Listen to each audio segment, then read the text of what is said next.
How do you feel after this? A new loss against Kosovo. What's going on? It's a terrible result, isn't it? It hurts like hell. It's not good enough.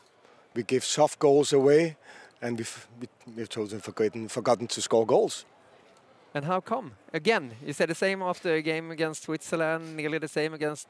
I don't think I said the same. No, I said we're giving soft goals, and it hurts like hell, and it's of course not good enough.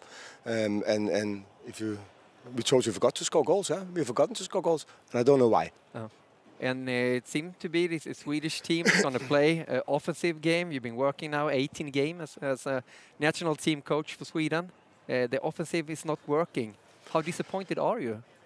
Yeah, I'm of course very disappointed that it's killing us with a result like this. I hate it. You're never pleased when you see a performance like this. We're trying to create chances, had also plenty of chances, but we forgot totally to score.